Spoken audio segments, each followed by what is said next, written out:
Hey everybody, Nick Agar here, coming at you from the Chroma-Craft studio. And today we're going to be looking at accent paste. This is the liming white accent paste, and it's really good for enhancing grain structure in wood with or without colour. So how the accent paste works, it's a wax-based product and it gets right into the open grain structure of the wood, and we wipe off the excess afterwards, and it just really stands out, punches out the grain structure.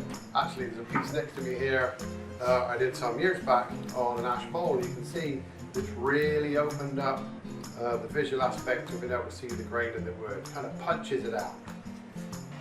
So all you need to get started is your appropriate wood, some cotton rag, which is much better than paper, it doesn't tend to leave any residue behind, a liming brush, and this is a special type of brush which does not scratch the wood when we brush the open pores of the wood to clean them, and we're good to go.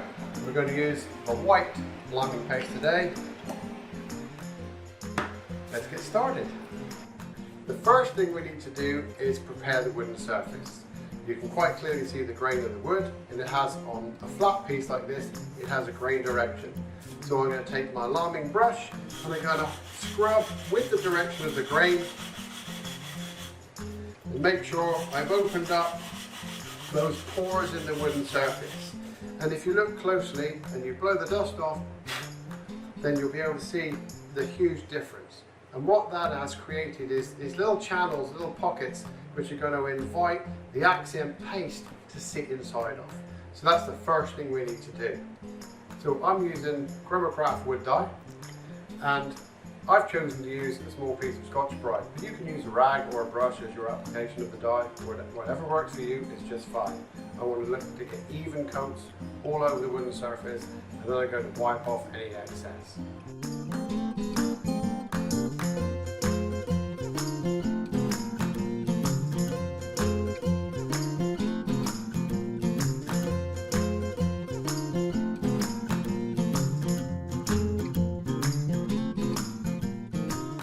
Now I'm going to use my fingers to apply this, but you can take a stiff paintbrush or a piece of rag if you'd rather, but I find I have more control and feel by doing it this way.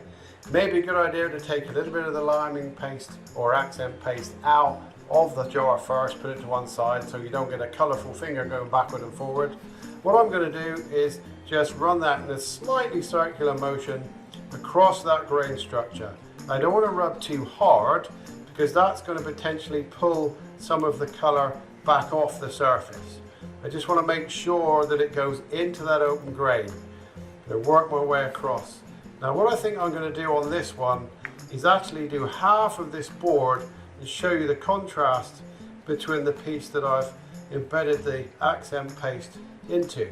So that's quite enough on there. I'm going to take a piece of cotton rag, make a small pillow out of it, and I'm just going to pull off that excess. I'm going to find a clean bit of rag again, pull off even more, keep working that away until we get to a point where we can buff that surface off. So you can clearly see the difference, and now the grain is really standing out.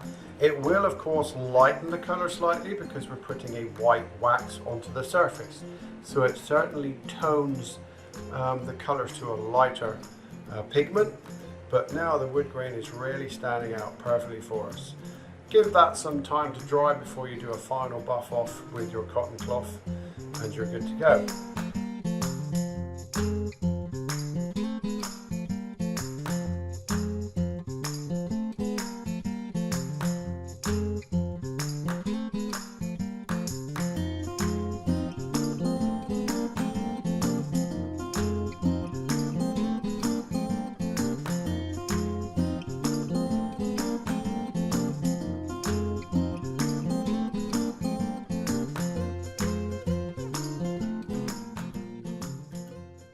Kind of warm here in Georgia today, and I find that I need to keep my accent paste in a cool environment. So if you've got your air conditioning on, fair enough. But another good thing to do may well be to to decant some of the accent paste into a separate dish or container, so that as I'm coming backwards and forward with a potentially coloured brush, cloth or finger, I'm not contaminating the product that's already in the jar, because we want to keep it as white as possible.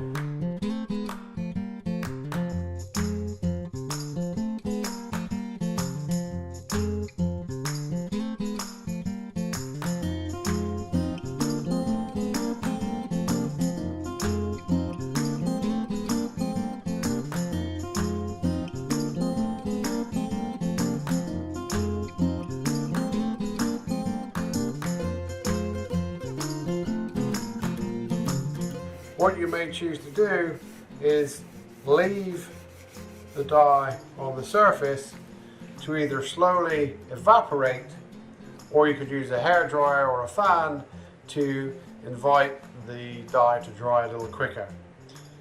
This will also add to perhaps a little bit more depth of colour. Choice is yours.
Thanks very much for watching, and we'll see you again soon.